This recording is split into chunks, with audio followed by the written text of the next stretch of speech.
That he was, yes.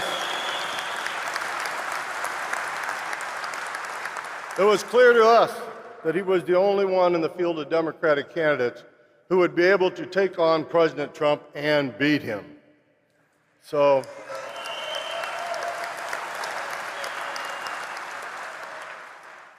back in 2018, I sat down with then Vice President Biden, and we were both on the campaign trail in Madison, Wisconsin, after going after Scott Walker, who we kicked out of Wisconsin, by the way.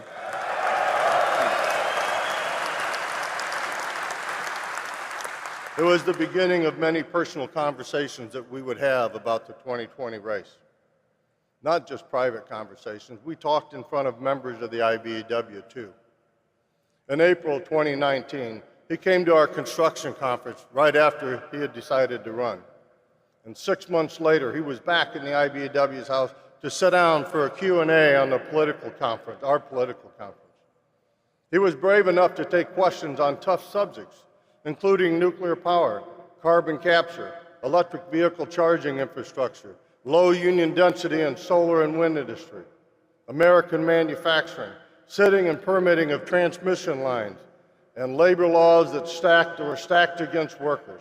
On issues that we had differences, he committed to sitting down with us and working it out with our IBEW family, and he's done just that. On February 4th, 2020, the officers of our great union made the bold decision to do something that we had never done before. We normally do not endorse early in a primary candidacy. But that candidate, as you all know, is Joe Biden. And the IBEW members, many of them who are in this room right now, when we were on the ground with him immediately, in every primary state after that, New Hampshire, Nevada, and South Carolina. And you know that South Carolina tipped the scale and sent him into Super Tuesday with the momentum that he needed to make him the clear winner of the Democratic primary. And we were there with him when he celebrated that win that evening. You, the members and leaders of this great union, were there at every pivotal point on his path to winning the White House.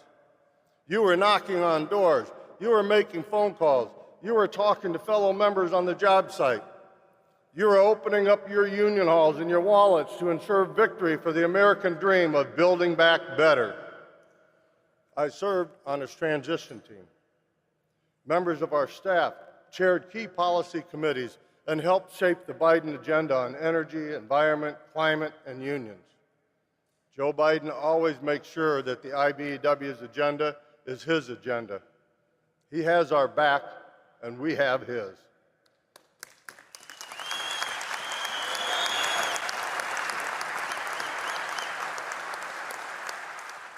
I've always known Joe Biden to be a man of his word. That's why I'm not surprised, and you shouldn't be either, that he is keeping his promises to the American people. He is bringing decency back to the White House. He is the first president in a long time to talk about unions and the labor movement's role in restoring the middle class and building our country back better.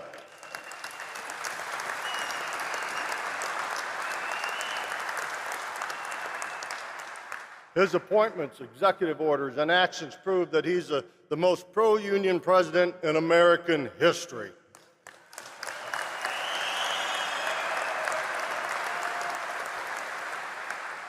And as leaders, it is on us to make sure that the members of the IBEW know how much these actions are helping us all. He signed the Butch-Lewis Act, saving the multi-employer pension system, protecting the benefits of millions of workers and retirees. In fact, he demanded that it was included in the first bill he signed, the American Rescue Plan. He designed then and pushed through a bipartisan fashion the largest investment infrastructure in American history.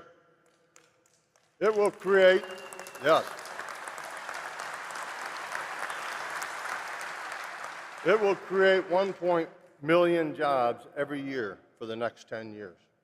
It puts the most money we have ever seen into core industries of the IBEW, things like the electric grid, broadband build-out, Amtrak, upgrades to our ports. And he made damn sure that they had labor standards and Buy America rules attached. He nominated Marty Walsh as Secretary of Labor.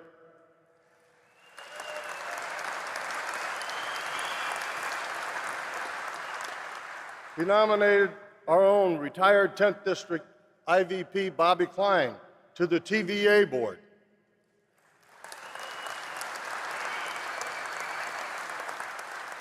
He created the Office of Energy Jobs at the Department of Energy and appointed our sister, Jennifer Kropke, to be the first director of that department. Now, that is just a few of the many dozens of union members and staff who are playing key roles in his administration. When he travels, he visits IBEW work sites and training centers. He rescinded President Trump's orders on industry-recognized apprenticeship programs. He launched the White House Task Force on worker organizing and employment to increase union density in the government sector. He signed an executive order mandating, not suggesting, mandating project labor agreements on federal construction projects.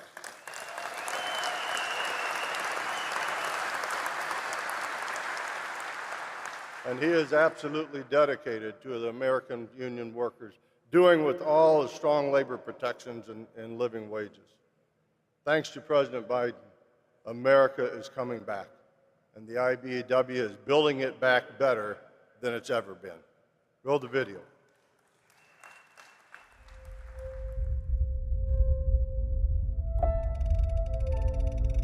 As my dad used to say, job's about a lot more than a paycheck.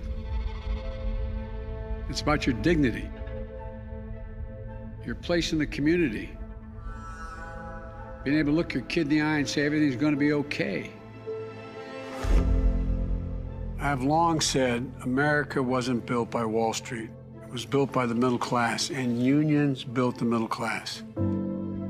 Because I've noticed when folks are getting paid a decent wage, everybody in the community does better. Everything looks better. They're jobs you can raise a family on. When unions win, workers across the board win. That's a fact. Families win, community wins, America wins, we grow. I said I want to make it clear, I'm a labor guy.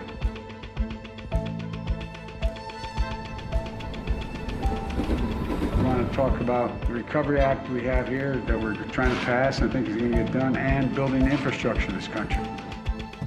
I want to thank you for what you did to support my election this last time out. I wasn't going to introduce my climate plan until I decided I was going to speak to the IBEW, because I wanted to make sure you all knew what I was doing and why it not only was good for the environment, but good for labor. We're going to update our power grid, which, as you saw what happened in Texas last year, there's a lot we can do. It's going to generate a lot of your output is going to be awful busy. The International Brotherhood of Electrical Workers is ready to work with business and elected officials in building a new clean energy economy and a 21st century infrastructure. American Jobs Plan will create jobs that lay thousands of miles of transmission lines needed to build a resilient and fully clean grid. President Biden's talking about bringing jobs back to the United States and good-paying manufacturing jobs. And more importantly, he says union jobs. Electrical workers, IBEW members installing 500,000 charging stations along our highways so we can own the electric car market.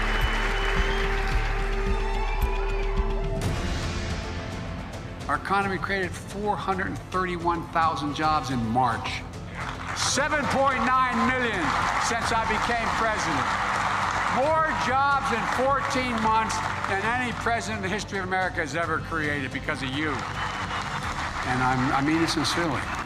You're probably the biggest reason why I'm standing here today.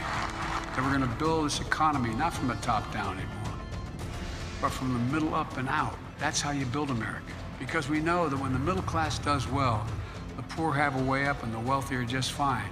That's exactly what we're doing. And by the way, the reason there is a middle class is because of unions. Unions. Fact. Unions. That's a fact.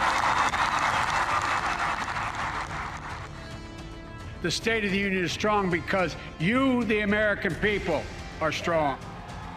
You'll never have a better friend in the White House. I guarantee it.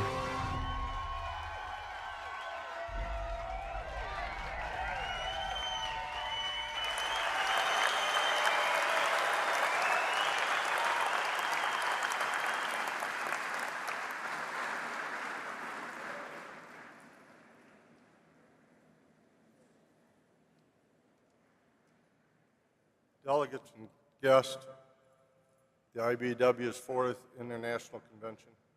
It's now my overwhelming honor to introduce you, the 46th President of the United States, our champion, President Joe Biden. Let's hear it up.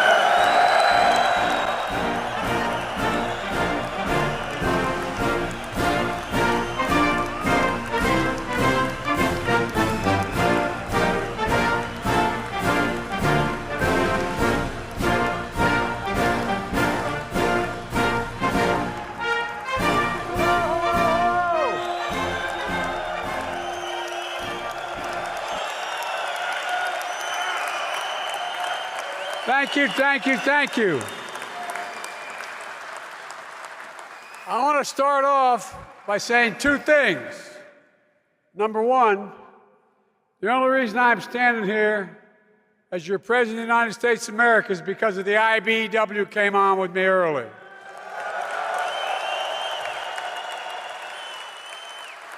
And secondly, is Delaware in the house? Anybody from Delaware? Holler loudly, man, because I want to see you after this is over. Folks, please sit down. Please sit down. Well, Lonnie, I want to thank you. You're a dear friend and one of the great leaders of labor in our time. I mean that. You've been there every time. I also want to thank the IBEW leaders, Kenneth Cooper, Chris Erickson, Paul Noble, and as I said early on, the IBEW was with me when I was a kid running for the Senate in Delaware, and some of them are back there somewhere. And I'm also proud of our Secretary of Labor, a card-carrying union member, Marty Walsh, fighting for union and worker power every day. No, Lonnie, I only have one problem. Sometimes I can't understand him. He talks about cars and car bonds and all that kind of thing. I wonder what he's talking about sometimes. He's the best, man. If you got to be in a foxhole, you want him with you.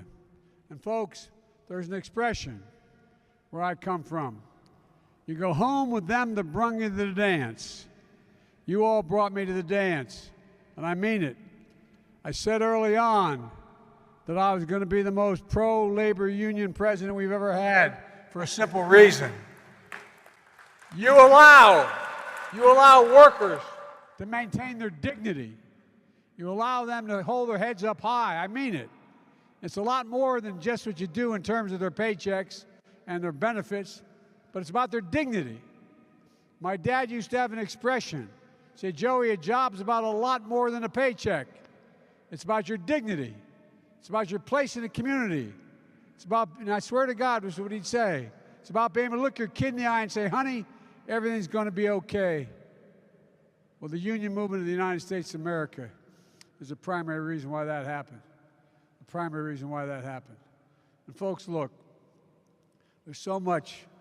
We've done a lot, but there's so much more to do. So basic thing is, first of all, thank you, thank you, thank you for your support. Thank you. You're the reason I'm standing here today as president. I've never forgotten not only what you've done for me, what you've done for America. I've said this before, I repeat it again. When I spoke to you about a year ago, you literally built this country. Every investment banker in America would go on strike. Not a whole hell of a lot would happen. But guess what? If you all went on strike nationwide, the country'd shut down. Shut down.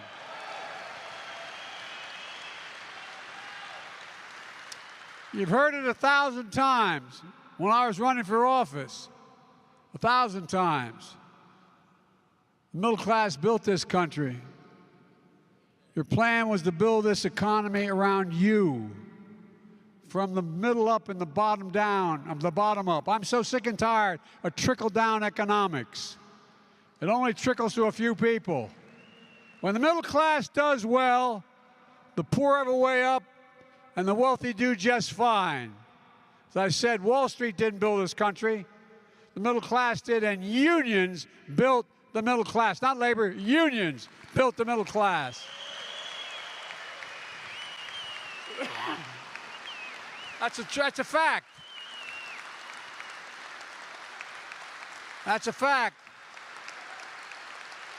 And with your help, we're seeing the strongest job creation in modern times.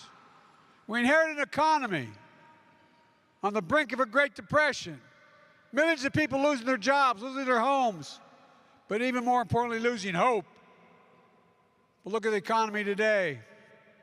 8.3 million jobs in my first 15 months in office, a record. The unemployment rate now stands at 3.6%, the fastest decline in unemployment, the start of any president's term on record.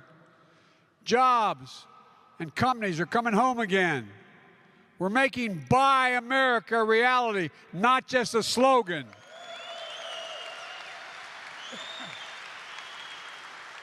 Look, folks, our economy's gone from being on the mend to being on the move. You know, it started with my American Rescue Plan. Because of it, we had the best year of state and local job growth in 20 years. We gave governors, great governors like the one in this state, we gave them a whole lot of money. We added back 460,000 jobs. Critical state and local workers, educators, firefighters, police officers. This includes a record 279,000 education jobs in 2021 because they didn't have the tax base to be able to hire them. The American Rescue Plan provided eviction relief, funding for states and cities to allocate to landlords and renters, help them keep a roof over their heads, 5 million households. Remember those long lines you'd see on a television? People lining up in all kinds of vehicles just to get a box of food in their trunk. How quickly we forget. People were hurting. And what did the MAGA crowd want to do? Forget it. Forget it. God, this is the United States of America. The idea that people would have to wait in line an hour, hour and a half to get a box of food in their trunk. It's just unbelievable. You know, the American Rescue Plan helped 41 million people put food on the table. 41 million. The money in the pockets of hardworking Americans who, through no fault of their own, were in trouble. Giving families what my dad called just a little bit of breathing room. And now, not only is infrastructure week finally arrived after 4 years of the other guy, we can look forward to the infrastructure decade for 10 years.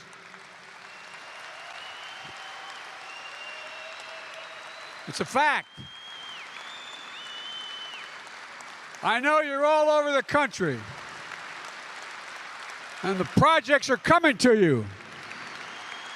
It's not just for years, for the next decade, 10 years. Here in Illinois alone, there are over 6,000 miles of highway, 2,300 bridges in poor condition. This year alone, Illinois will receive $1.9 billion in highway funding for roads and bridges, $297 million dedicated to funding for bridges that are in disrepair. You know, I was going to Pittsburgh a couple months ago. I like Pittsburgh, man. But I was going to Pittsburgh a couple months ago to speak. And as I got there, a bridge going over a culvert looked like about 200 yards long and about at the top probably 120 feet from the little creek below. Totally collapsed. Totally collapsed. Thank God. One of the only things that the COVID crisis did was their kids weren't in school. Otherwise, there'd be hundreds of kids in school buses going across there at the time. This is the United States of America. The idea we have bridges that are collapsing or about to collapse. I really mean it. It just drives me crazy to think about it.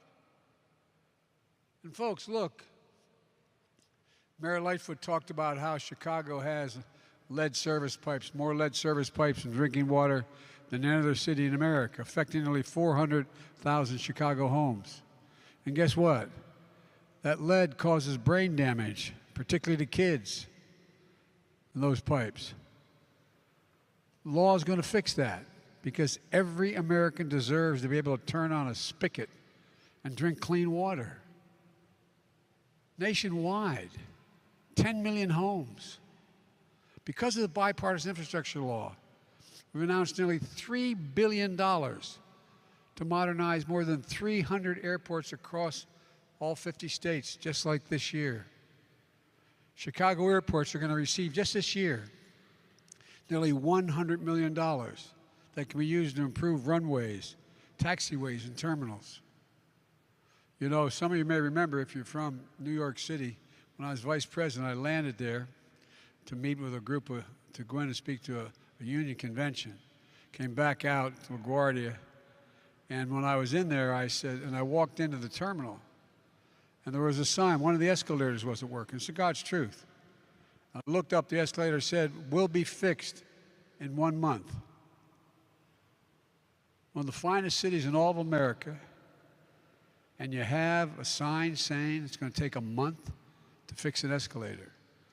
So I made a comment about that at the union I spoke to and the group I spoke with. And it made instant news. Biden was criticizing. Here's what I said. I said, if I took you to an airport, blindfolded you, put you in an airport in Beijing and one in New York, and I said to you, where are you, Beijing or New York? You would have thought the Beijing airport was the American airport with no one in it. Not a joke. And guess what? As I went back to get an Air Force Two, I'm standing there and I get out of the vehicle and I'm on the runway, and there's 9 guys and 2 women with their yellow, bibs on, everything, worked at the airport. I thought, oh God, I'm not going to get up on the train, up on the plane. You know what they said? Thank you. Thank you, thank you, thank you. And guess what? They ended up investing almost $1 billion in the airport. And it works. This is the United States of America. We used to have the finest infrastructure in the world. We were rated #1 in the world. We're now rated number 14. The United States of America. Why? I would argue because of the greed of the folks at the top, not wanting to get things done. But folks, look, we've announced $5 billion, including $615 billion this year alone, so the IBW can get to work building a national network of 500,000 charging stations all across America.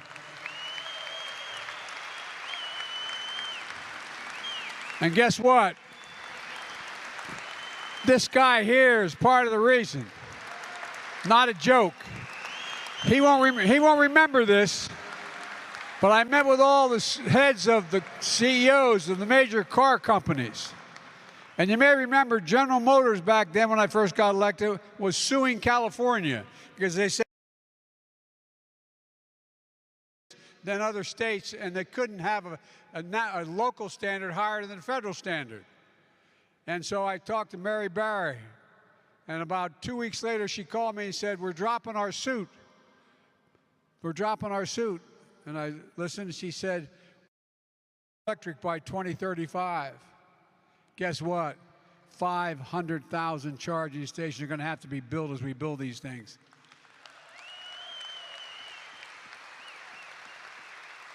And I think this guy's partially to blame. Look, more than $20 billion so IBW workers can modernize our electric grid, building larger and more resilient transmission lines that can withstand storms get new and clean energy to our homes. Think about it, folks. Who the hell but you crazy guys climb up poles in the middle of a storm to try to replace a generator? No, I'm serious. I'm genuinely serious. People don't get, we have to let people know more what you actually do. We're investing $65 billion so that highly skilled and certified IBW members can deliver affordable high-speed internet everywhere, rural, urban, suburban. Just this week, I announced that 40 million low-income Americans from families of four earning less than $55,000 a year will get high-speed internet installed in their homes for free. Free. Free. And we worked it out with the internet companies. Nearly 40% of households in America will qualify. We can't be a country where a mother has to drive up to a McDonald's parking lot in the evening with her child just so he can get on the internet to do his homework. Again, this is the United States of America, God's sake.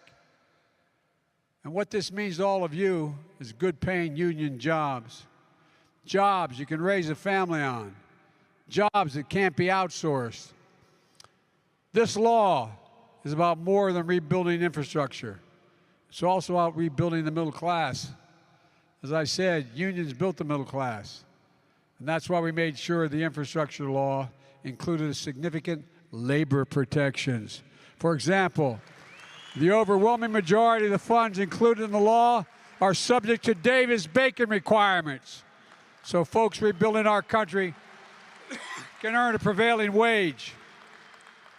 Look, it's why we're strongly encouraging grantees who get infrastructure funding to use project labor agreements to ensure that workers building the major projects are well-trained, highly skilled, and have a voice on the work site. That's why I continue to call on Congress to fully and finally pass the PRO Act, which makes it easier for workers to organize a union.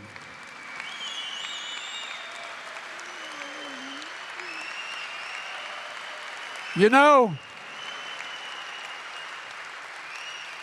I'm not just saying it to be pro-union. I'm saying this because I'm pro-America. Look, when Congress passed the National Labor Relations Act in 1935, it didn't just say we should allow unions. Everybody forgot this for a long time. What it said is we, the federal government, should encourage unions and collective bargaining. That's what it said. There was a reason for that. Let's be clear for our Republican friends. You can't say you're for working people and vote against the PRO Act. It's not consistent. Look, you all know why this matters. Union members get higher wages, better benefits and health insurance, paid leave, protections against discrimination and harassment, and safer and healthier workplaces. But there's another reason. Workers join unions to gain power. That's what it's about. The only way to match power is with power. It's the only way it can be done. You can't count on the good graces of major corporations to decide they're going to help. Power is needed to be exerted to deal with power. Power over decisions that affect your lives. Unions provide, in one word, democracy. Rebuilding America with union labor is also smart for business. This is the point I make, and by the way, I'm not getting many arguments from CEOs. Smart for business. Why? When union workers are on the job, projects are completed efficiently and professionally, and they ultimately save money. For folks at home, maybe you're not in a union or know anyone who is in a union, but know this, it's hard work. You got to earn it. Ask a journeyman electrician, anyone journeyman electrician here today. I'm serious, think about this. And you guys got to talk, with all due respect, you got to talk more about this. The fact is it takes 4 to 5 years as an apprentice, 8,000 hours of training. Now, granted, you get paid when you're doing it, but the power goes out in a storm. Why do you think, who climbs up that pole while the snow and the rain are still coming down? Union workers, the best workers in the world. You're the most, this is not, again, I'm not trying to be nice to you all. I mean this sincerely. Why, if you have the capacity, would you not hire a union worker, whatever the job is, not just IBW, a union worker, to do the job? Seriously. We all talk about you go to college for 4 years. Well, guess what? When you got to be an apprentice and it takes up to 5 years to get your apprentice to go through the program, you're getting a hell of an education. You're working like hell. That's why you're the most qualified people in the world. Not just here, in the world. And we're beginning to see the effects of unions and the impact on everything from what you see going on in Ukraine right now. Our stuff isn't falling apart. Theirs is. Theirs is. No, I'm serious. So, folks, the quality of work is good for the American taxpayer. We're not costing the American taxpayers money. We're saving them money. No, you guys don't say this enough, and quite frankly, if you don't mind my saying so, all in the family here, you don't say it enough. It's good for families in every neighborhood where infrastructure projects are underway. Look, but here's the deal. Building an economy from the bottom up and the middle out doesn't happen by itself. For example, I know folks are concerned about inflation. I come from a family, and I mean this sincerely like most of you, where the price of gasoline went up significantly, the price of food went up. That's what we talked about at the dinner table and the kitchen table. It meant a lot. We felt it. We felt it. I understand. That's why I've got a plan to lower the cost for everyday things that make most people who work to have, who need. And that would have fundamentally changed the standard of living if we just made things more affordable. There's more than one way to deal with the impact on a family than what we're doing, and we're going to beat inflation. But beyond that, it's all about the quality of life. You know, I remember my dad used to say, if he had an opportunity, my dad, I guess, made back in the late 60s, he probably made the equivalent of $20,000 a year. It wasn't a bad salary, but it wasn't great. He had 4 kids. And if someone came along and said to my dad, I can guarantee that your salary is going to go up $500 a year every year for the next 10 years, or we can make sure your kid can go to college with a lot cheaper than it costs now. I can make sure your cost of electricity and energy in your home is down, not up. I can make sure that you're going to be in a position where you're going to have the roads in front of the house are going to be paved. What do you ask for? My dad would say, all the rest relates to my standard of living. That's what middle-class folks are concerned about. And not being embarrassed in front of their kids when they can't do something that they know they should be able to do for them. I really mean it. Again, it gets back to a word that's probably overused in my house, as my grandfather would say, maybe it's the Irish of it, but the word dignity. Just simple dignity. And so there's so many things we can do that don't do anything other than make the country better and don't cost the taxpayers more money if we just decide to be fair and everybody begin to pay their fair share. Look, folks, you know, example of my plan would be to let Medicare negotiate the price of prescription drugs like the Department of Veterans Affairs does.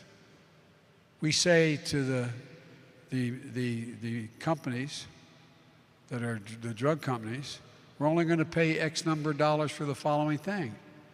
If you don't want to do that, we're not going to buy any of your drugs. Well, since you got thousands of people and when you're talking millions of people, they say, okay. But here's the deal, going back to this idea, just making sure we have basic dignity. You know, putting a cap on the price of insulin Many of you have children, or maybe some of you have type 2 diabetes. People with type 2 diabetes need their insulin shots. Need them. It's not like an option. Not like an option. Well, guess what? It costs the drug companies $10. Hear me? $10 to make that insulin. And counting in all the research and development they did to get to that point. Yet, you know what the average cost of insulin for a month for a type 2 diabetic is? And there's 200,000 kids out there who have type 2 diabetes. The average cost is $640 a month. Now, what the hell do you do as a mom or a dad if you don't have private insurance and you don't have coverage? Not only do you look at your child, I mean this sincerely from the bottom of my heart. You look at your child, and not only do you worry about where they're going to live, because you got to divide up what little you have and maybe stretch it out. What do you think it does to you as a parent looking at your child? Talk about being deprived of your personal dignity. What the hell are we doing? Why? Think of the difference it would make for millions of Americans struggling every single month to afford insulin for their child. Take child care.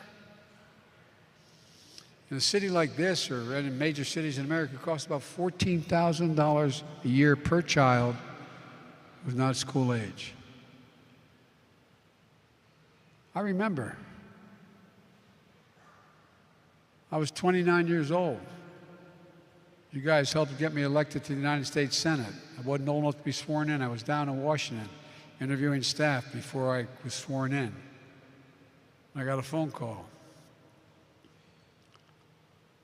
from the first responders in my state. Said, you got to come home, there's been an accident. I said, what happened? I said, well, a tractor trailer broadside at your wife's car with your 3 kids while they're Christmas shopping. And the poor young woman they put on the phone to tell me said, and your wife's dead, your daughter's dead, and your boys are really hurt. So I went home, obviously. And I didn't want to stay in the Senate. Wanted no part of it. But because of some really fine men, 1 Republican, 5 Democrats, they convinced me that, well, Joe, just come and stay 6 months. Help us organize. See how smart I was? We had elected 58 Democrats and a Democratic governor in my state that would have appointed a Democrat. So I said, okay, I thought I had to go because to help. Well, one of the things I found out was, how am I going to take care of my 2 little boys? Almost 3 and almost 4. I couldn't afford daycare. I couldn't afford child care. Not a joke. I was making $42,000 a year, which was a lot of money as a U.S. Senator. I couldn't afford it. Thank God I got a big family. My dad would say, family's the beginning, middle, and the end. My sister moved in. I bought an old farmhouse, and my brother was single, moved in, took a barn and turned it into an apartment. Every morning I'd drive to the train station and drop my kids off at my mom's. I had a lot of help. But it made me realize, how about that single woman with a high school education or less, with 2 little kids, or that dad? How in God's name they can make it? And yet, how can they go to work? The point being that if we just said anyone making under, a family making under 120 grand a year would not have to pay more than 7% of their income for child care, we'd cut in half the cost of child care on a yearly basis, making it much easier for a whole lot of people to be able to work. It put over 200,000 women back in the job market who are leaving only because they can't afford child care. Folks, Imagine what that would mean to the standard of living for a household. Folks, there's no reason why we shouldn't get a tax credit for weatherizing your homes.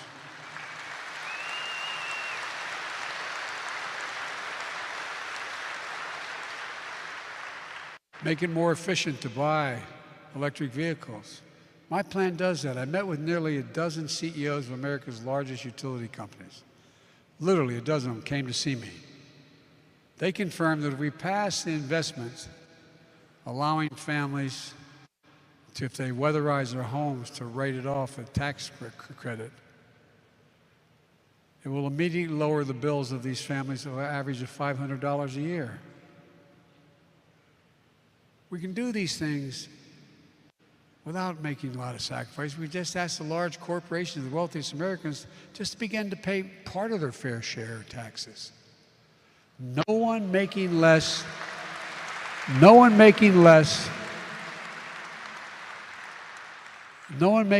$400,000 a year, I promise you, will pay an additional penny in federal taxes. I said that in the beginning, and I've kept that commitment.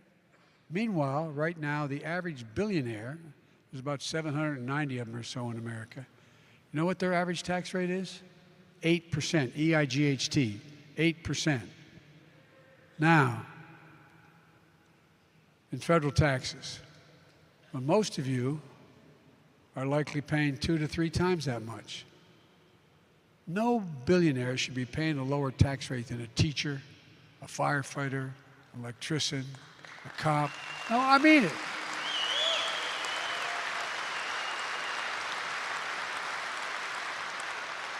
And they shouldn't be paying 90% either. If we just move the tax rate back to 39%, we'd have enough money to pay for all these things. For them. For people making tens of millions of dollars. This is about fairness. It's about dignity. It's about fiscal responsibility. My Republican colleagues say these programs to help the working class and middle class people, they say that's why we have inflation. They're dead wrong. Under my predecessor, the great MAGA king, the deficit increased every single year he was president. The first year of my presidency, the first year, I reduced the deficit, literally reduced the deficit by $350 billion. First year.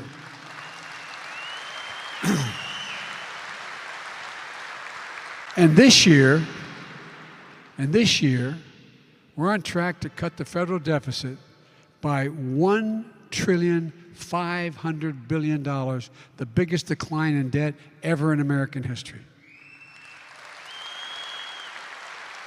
It matters to families because reducing the deficit is one of the main ways that we can ease inflationary pressures. But pay close attention.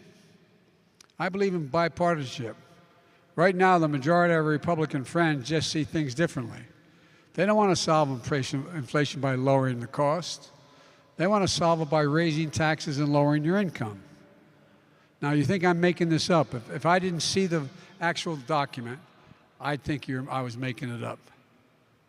I think it's good, a good thing when American families have more money in their pockets.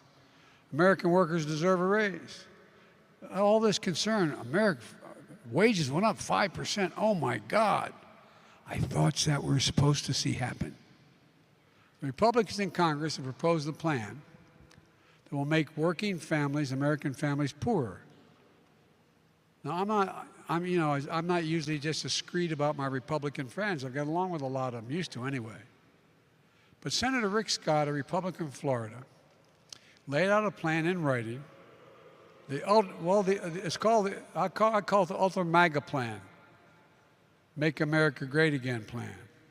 It's in writing. And here's what it does. It raises taxes on 75 million American families, over 95% of whom earn less than $100,000 a year in a combined income. It would raise taxes by nearly $1,500 per family. It's all in writing. Go online. They got it backwards.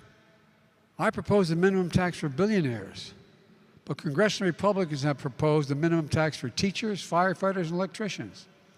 And while on this, you know, 55 of the Fortune 500 companies in 2020, 55 of them paid zero in federal taxes after making $40 billion. $40 billion, zero in federal taxes.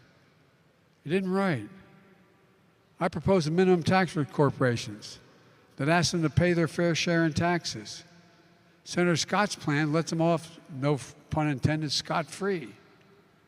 I want to strengthen Social Security benefits to make folks who've worked their whole lives and paid into it be sure they have it. I want to give Medicare the power to negotiate drug prices. I want states to continue to expand Medicaid. And the ultra-MAGA Republicans' proposal puts, here's what it does. It puts Social Security, Medicare, this is the Republican plan now, the only one out there, and Medicaid on the chopping block every 5 years. Here's how it works. Their plan explicitly states that every 5 years it will require a vote on whether or not to continue each of these programs. Republicans in Congress want to put Medicare's very existence up for a vote every 5 years. Same with Social Security and Medicaid. Now really, ask yourself, how well are you going to sleep at night knowing that every 5 years, everything you paid into may not be there? This is serious. The MAGA Republicans are going to vote on whether you'll have Social Security, Medicare, or Medicaid, and what amount you get. Every 5 years, it's reconsidered. Now, I have to admit, it's unlikely they'll vote Social Security totally out of existence. But what do you think they're likely to do if this were to pass? I've spent in Congress a long time. I was pretty good at what I did in Congress. I guarantee what they do every 5 years, they'll hold hostages to get their way. They'll say, if in fact you don't vote for this particular thing, we're going to cut Social Security, we're going to cut Medicaid, we're going to cut whatever. The idea you'd have to renegotiate Social Security every 5 years? I mean, this is in writing. Look it up. You know, they're going to say, if you don't stop investing in clean energy because we don't like it, we don't think there's global warming, we're going to cut the following. Folks, it's not who we are. So we've got to keep fighting for an economy that's about fairness, dignity, and opportunity. That's about America. About America. And folks, you know, my mother used to say, out of everything bad, Joey, something good will happen if you look hard enough for it. So let me close with this. Last month, I visited the main airport in Portland, Oregon, which is undergoing major renovations being funded by the bipartisan infrastructure law. I met a woman named Lauren, IBW Local 48.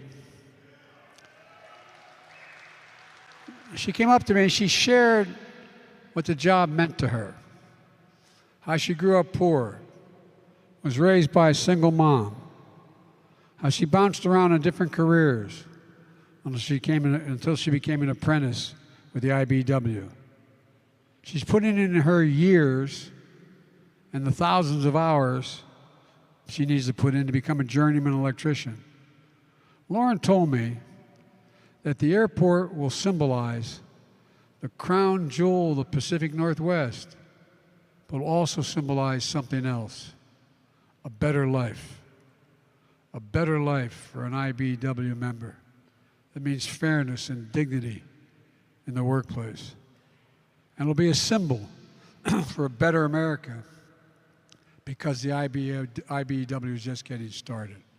Folks, I promised you that I'd be the most pro-union president in American history because I know this.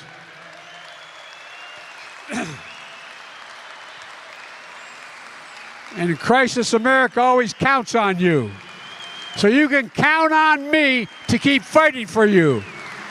Keep going. Keep building. Keep the faith. God bless you all, and may God protect our troops. Thank you, thank you, thank you, thank you.